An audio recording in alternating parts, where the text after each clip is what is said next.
Φίλες και φίλοι, γεια σας. Σε αυτή την πόλη που βρίσκομαι, κάποιοι την ονομάζουν και Μικρό Παρίσι. Σε αυτήν εδώ την πλατεία, 1058 άνθρωποι έχασαν τη ζωή τους.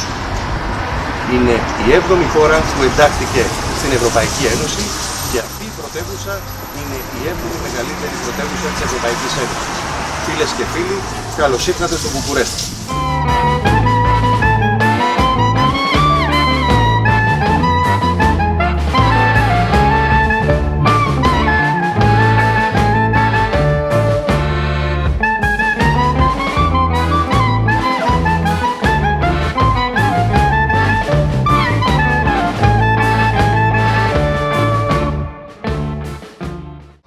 Εδώ είναι η εκκλησία του Αγίου Αντωνίου, το παλιό δικαστήριο στο Βουκουρέστι.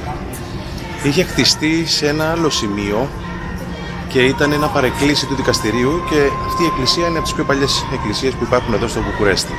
Είναι πραγματικά εκπληκτική εκκλησία.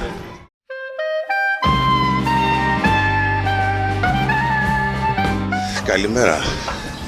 Στην ουσία η πρώτη μέρα εδώ στο Βουκουρέστι, ο Άρης, μεγάλος σκάουτερ εστιατορίων, τεράστιος, και χθες ήταν η πρώτη μας βόλτα που κάναμε εδώ στο Βουκουρέστι για να βρούμε τα αξιοθέατα.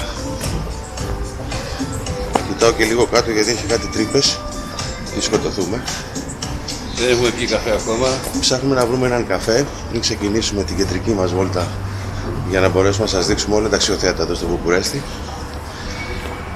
Ωραία πόλη, ήσυχη, με τα φαγητά λίγο και τους καταλόγους ψάχαμε να βρούμε τι είναι το καθένα. Μια εμπειρία, χθες πήγαμε στο Χάνι, το πρώτο τουρκικό Χάνι. Ο κύριος εδώ ήθελε να παραγγείλει και ξαφνικά, ενώ είμαστε σίγουροι ότι έχουμε παραγγείλει κάτι, βρίσκουμε να έρχονται 4 χωριάτικες σαλάτες. Ήρθαμε στη Ρουμανία για να φάμε χωριάτικη σαλάτα. Κύριος, αν θέλετε για εστιατόριο, αμέσως. Τώρα πάμε να βρούμε καφέ. Καφέ και εδώ δεξιά. Έχει εδώ δεξιά, λέει, καφέ, τα έχει ερευνήσει. Και μετά ξεκινάμε να πάμε σε όλα τα αξιοθέατα που πραγματικά έχουν μεγάλο ενδιαφέρον. Θα τα δείτε σε λίγο.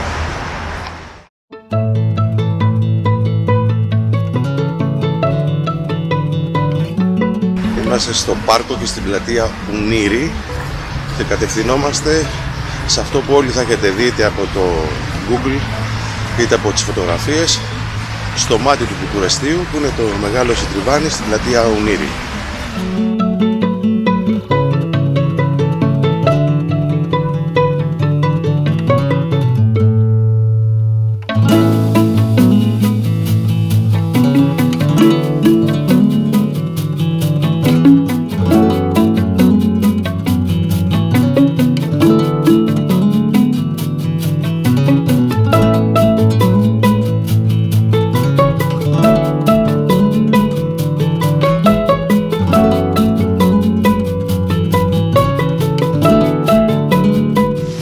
Το Βουκουρέστι είναι το στολίδι της Ρουμανίας. Αυτό που συνδυάζει όταν θα έρθεις εδώ είναι η παριζιάνικη φινέζα του, αλλά και η μελαγχολική εικόνα της μεταπολεμικής αλλά και κομμουνιστικής εποχής. Πραγματικά εδώ στην πλατεία Ουνήρη είναι φαντασμαγορικό το θέαμα, ιδιαίτερα το βράδυ, έχοντας φώτα, μουσική, και όταν θα ακολουθήσεις την Λεωφόρο Ουνήρη θα κατευθυνθείς στο σπίτι του λαού ή στο σημερινό κοινοβούλιο, εκεί που θα πάμε να το δούμε σήμερα το πρωί.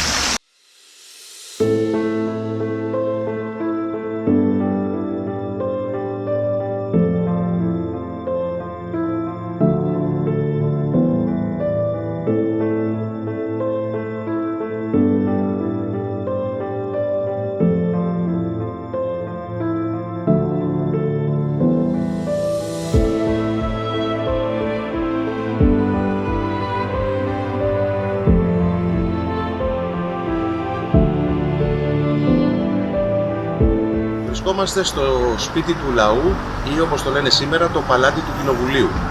Αυτό το μεγαθύριο που βλέπετε πίσω μου είναι το μεγαλύτερο κτίριο της Ευρώπης και το δεύτερο μεγαλύτερο κτίριο στον κόσμο, μετά από το Αμερικάνικο Πεντάγωνο. Σε μια επίσκεψη που είχε κάνει ο Τσαουσέσκου στη Βόρειο Κορέα, εκεί ζήλεψε αυτά τα μεγάλα κτίρια που υπήρχαν. Έτσι, όταν γύρισε στη Ρουμανία, ήθελε να κάνει και ο ίδιος ένα αντίστοιχο. Για να φτιαχτεί αυτό χρειάστηκαν 700 αρχιτέκτονες και τουλάχιστον 20.000 εργάτες σε κάθε βάρδια καθημερινώς. Για να καταφέρει να φτιάξει αυτό το μεγαθύριο, γκρέμισε την μισή παλαιά πόλη που είδαμε πιο πριν. Έτσι κατάφερε να χτίσει αυτό το μεγαθύριο, το οποίο ξεκίνησε το 1985 και τελείωσε το 1989. Λένε βέβαια ότι δεν πρόλαβε να το δει τελειωμένο, διότι εκείνος εκτελέστηκε 25 Δεκεμβρίου του 1989. Τώρα θα πάμε να το δούμε και μέσα πώς είναι φτιαγμένο και τι πολυτέλεια υπάρχει όταν ο λαός του Τσαουσέσκου πεινούσε εδώ στη Ρουμανία.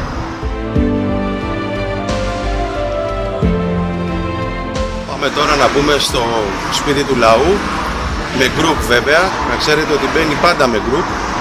Και το κόστος του είναι περίπου 45 λei, δηλαδή κοντά στα 10 ευρώ. Θα μπούμε και εμείς τώρα μέσα με το γκρουπ μας για να μας ξεναγήσουν. Το σπίτι του λαού αριθμεί 12 ορόφους, 330.000 τετραγωνικά μέτρα, 1.100 δωμάτια και για την ίδρυσή του χρειάστηκαν 700 αρχιτέκτονες και 20.000 εργάτες. Πρόκειται για ένα από τα σημαντικότερα αξιοθέατα στο Βουκουρέστι. Περιλαμβάνει γραφεία, χώρους υγιεινής και ό,τι άλλο θα διέθετε ένα σύγχρονο κτίριο. Στο κάτω μέρος κατασκευάστηκε επίσης ένα καταφύγιο σε περίπτωση πυρηνικού πολέμου. Εδώ είμαστε πλέον στο μπαλκόνι που πίσω βλέπετε την Λεωφόρο Ουνήρη, που ο Τσαουσέσκου ζήλεψε από το Παρίσι και από τη Σαντζελιζέ, τον δρόμο, και είναι ο δρόμος με τα συντριβάνια, τα οποία όσα συντριβάνια υπάρχουν είναι τόσες επαρχίες της Ρουμανίας, και καταλήγουν στην πλατεία Ουνήρη και στο μεγάλο συντριβάνι, το μάτι του Βουκουρεστίου. Αυτό είναι το θεϊκό μπαλκόνι από το σπίτι του λαού ή το σημερινό κοινοβούλιο.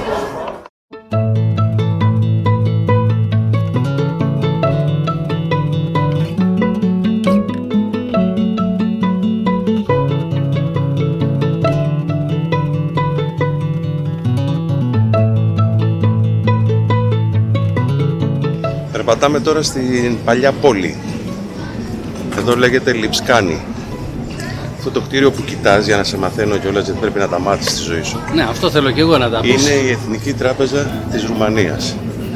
Εδώ μπορούμε κάλλιστα να έρθουμε κάποιο βράδυ να την επισκεφτούμε. Ναι, αλλά δεν δείχνεις και τα υπόγεια εδώ. Τα υπόγεια θα τα δείξω, γιατί στα υπόγεια είναι η θέα. Εδώ λοιπόν ήταν μια... ανοικοδομήθηκε όλο αυτό 15ο και 16ο αιώνα. Και ήταν ένας τόπος που μένανε οι Ρουμάνοι πρίγκιπες, ήταν ένας τόπος λατρείας και γενικά ήταν το κέντρο της πόλης. Σήμερα βλέπεις ότι σφίζει από ζωή, είδαμε χθες κόσμο πολύ, είδαμε ανθρώπους να παίζουν μπάντα μουσική στους δρόμους. Θέλω να μ' ακούς και να μην χαζέμεις όταν μιλάω. Πρέπει να δω όμως. Δεξιά έχει αστυνομία, αν συνεχίσουμε λίγο ακόμα θα μας συλλάβουν, γιατί είσαι ύποπτος. Και η φυσιογνωμία σου νομίζω προξενεί Μεγάλος. Πώς έχεις πάει? Ναι, θα πέσω στο παγκάκι εγώ. Περάσεις. Και περνάω. Έτσι, μπράβο. Και τώρα θα πάμε να δούμε και την κάτω μεριά της παλιάς πόλης, που είναι μία από τις πιο παλιές εκκλησίες που υπάρχουν εδώ, ο ναός της Σταυρουπόλεως. Πάμε λοιπόν να δούμε το ναό της Σταυρουπόλεως. Μοναστήρι. Μοναστήρι, ναι, το έχει χτίσει Έλληνας μοναχός, Ιωαννίκης Στρατονικέας. Ποια χρονολογία μιλάμε? 1729 και 1724, αν δεν θυμάμαι καλά, αλλά Έχουμε πιο παλιά εμείς. θα τα μάθεις τώρα όμως εκεί μαζί μου. Πάμε. Πάμε.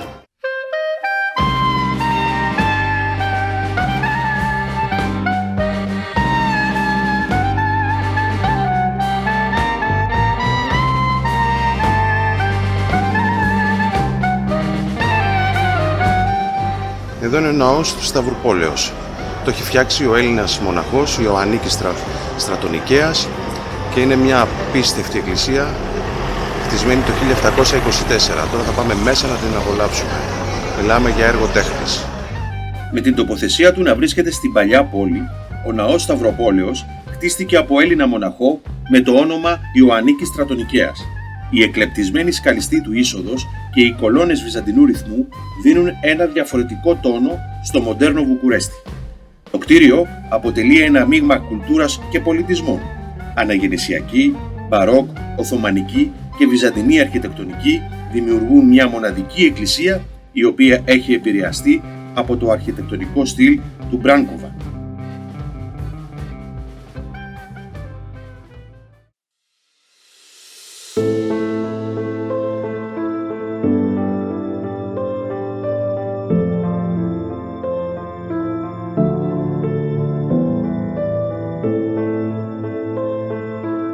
Πίσω μου ακριβώς βλέπετε τα γραφεία του Κομμουνιστικού Κόμματος. Σε αυτό το μπαλκόνι ο Νικολάου Τσαουσέσκου, ο δικτάτορας εδώ της Ρουμανίας, έβγαλε τον τελευταίο του λόγο στις 21 Δεκεμβρίου του 1989. Απ' έξω εδώ υπήρχαν 100.000 κόσμος, ο οποίος σφύριζε και φώναζε να φύγει. Έγινε η σύλληψή του και τον εκτελέσανε στις 25 Δεκεμβρίου του 1989 σε μια επαρχία 140 χιλιόμετρα από την πόλη του Βουκουρεστίου.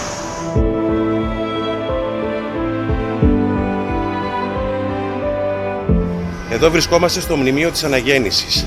Ακριβώς σε αυτό το σημείο χτίστηκε το Μνημείο της Αναγέννησης το 2005, όπου πίσω υπάρχουν τα 1058 ονόματα που σκοτώθηκαν στο πραξικόπημα εδώ στις 21 Δεκεμβρίου του 1989. Όπως περπατάμε, απέναντι βλέπετε το πρώην Βασιλικό Ανάκτορο, γι' αυτό και λεγόταν η πλατεία Βασιλική Πλατεία, που σήμερα στεγάζεται το Μουσείο Εθνικής Τέχνης. Και απέναντι, τώρα που θα πάμε, είναι το άγαλμα του Καρόλου Α, που θα δείτε μια εκπληκτική άποψη του Βασιλικού Ανακτόρου.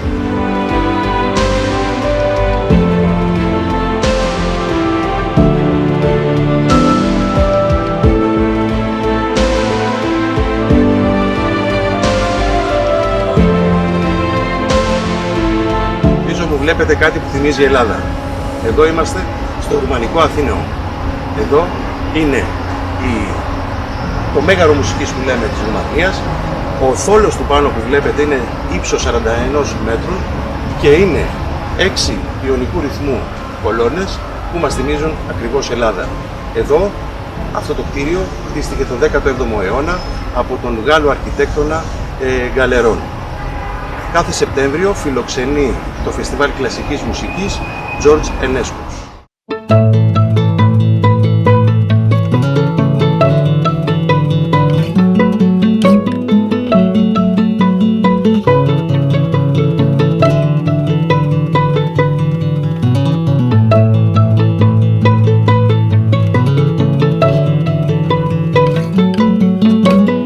Βρισκόμαστε στο βόρειο τμήμα του Βουκουρεστίου, που πίσω μου θα σας θυμίζει βέβαια ότι είναι κάτι από Παρίσι.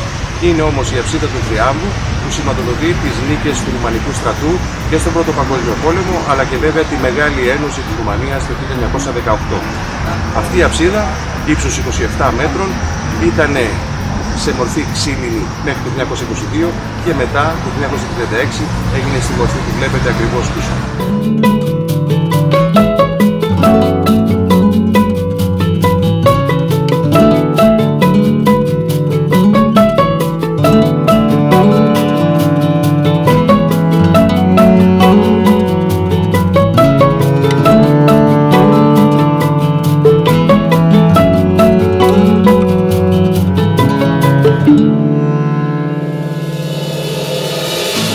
Μέσα στο Μουσείο Χωριού. Εδώ ακριβώς θα δούμε, σε αυτή την έκταση των 300 στρεμμάτων που άνοιξε το 1936, θα δούμε πώς ζούσε ο πληθυσμός εδώ στη Ρουμανία, στην επαρχία της, τις δουλειές που έκανε, και θα το δούμε σε οικίματα τα οποία μεταφερθήκαν εδώ, συντηρηθήκανε λίγο και έχει γίνει πλέον το Μουσείο Χωριού για να μάθουμε όλη την ιστορία του πληθυσμού της Ρουμανίας που ζούσε στην επαρχία.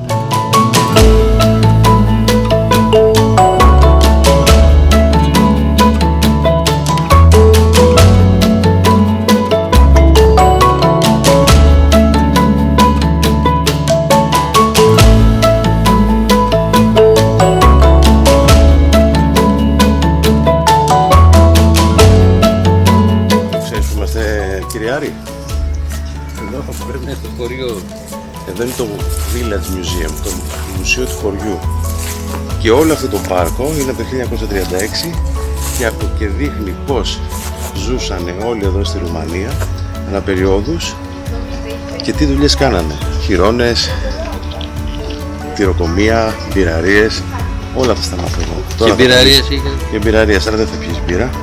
Στο τέλος. Στο τέλος. Άχυρο, εκμό. Άχυρο και λίγα γεράνια μπορεί να φας. Τώρα θα τα δεις όλα, ένα-ένα τα σπίτια. Μάλιστα.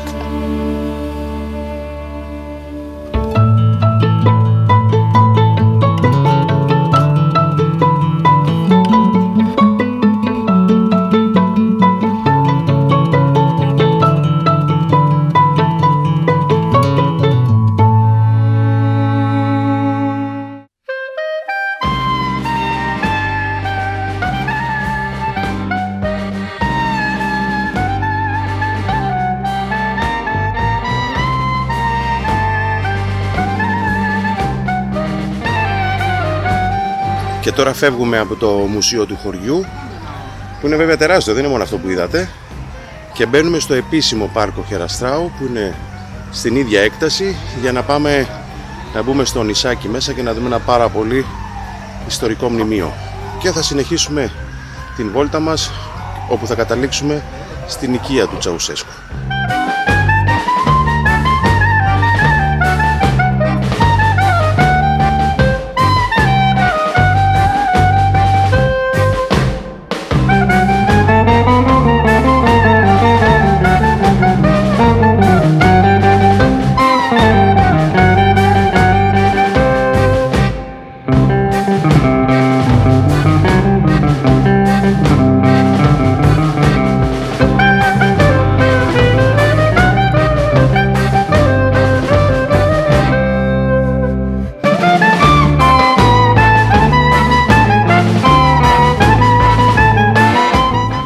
Πίσω μας το μνημείο, που αυτοί οι κύριοι που είναι σε αγάλματα έχουν βοηθήσει ώστε να δημιουργηθεί η Ευρωπαϊκή Ένωση και σήμερα να λεγόμαστε Ευρωπαίοι πολίτες.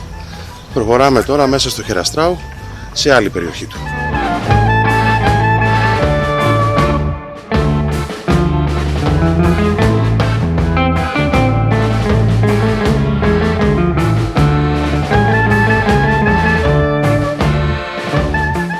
Συνεχίζουμε να περπατάμε στο πάρκο Χεραστράου, το μεγαλύτερο πάρκο του Βουκουρεστίου.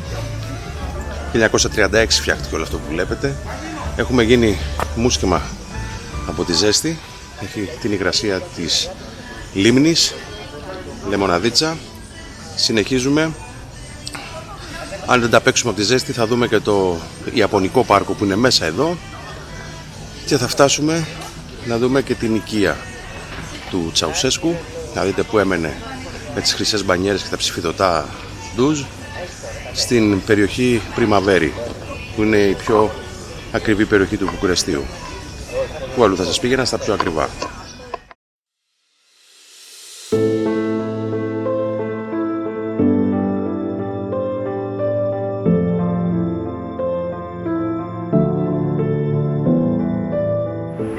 σπίτι του Νικολάου Τσαουσέσκου και της Έλενας και θα μπούμε μέσα να το δούμε. Δεν ξέρουμε αν θα μας αφήσουν να τραβήξουμε βίντεο, αλλά φωτογραφίες σίγουρα θα έχουμε για σας. Πάμε να το δούμε. Στα 24 χρόνια κυριαρχίας του Νικολάου Τσαουσέσκου στη Ρουμανία, η έπαυλη στην οποία κατοικούσε με την σύζυγό του Έλενα στην συνοικία Πριμαβέρη στο βόρειο Βουκουρέστι ήταν βυθισμένη στη μυστικότητα. Γνωστή και ως Μέγαρο της Άνοιξης, η έπαυλη διαθέτει 30 δωμάτια διακοσμημένα σε αναγεννησιακό και ροκοκό στυλ και κήπους σχεδιασμένους για χειμώνα και καλοκαίρι. Οι επισκέπτες πρέπει να φορέσουν μπλε καλύματα στα παπούτσια τους, αφού όπως ανέφερε ο ξεναγός μας, οι Τσαουσέσκου πάντοτε έβγαζαν τα παπούτσια τους στην πόρτα για να διατηρήσουν τα χαλιά σε καλή κατάσταση. Τον Μάρτιο του 2016, η ρουμανική κυβέρνηση αποφάσισε να ανοίξει την έπαυλη για το κοινό, ως μουσείο.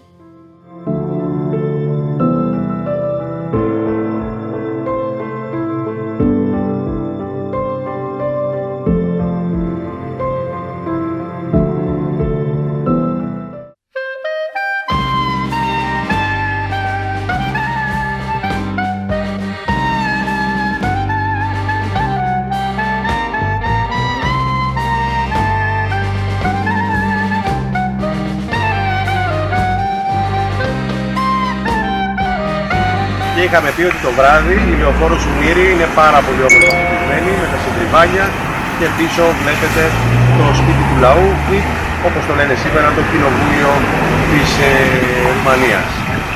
Βλέπετε τα συντριβάνια που κάθε συντριβάνι είναι και μια επαρχία της Ρουμανίας.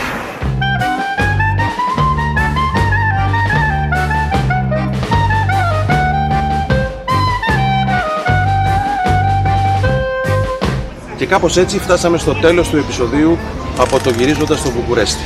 Εάν σας άρεσε, κάντε εγγραφή στο κανάλι μου, κάντε ένα like στο βίντεο και πατήστε και το καμπανάκι με τις ειδοποιήσεις για να σας έρχονται οι ενημερώσεις για τα νέα βίντεο. Μέχρι τότε και μέχρι το επόμενο Γυρίζοντας, να είστε καλά, να είστε γεροί, τυχεροί και αισιόδοξοι.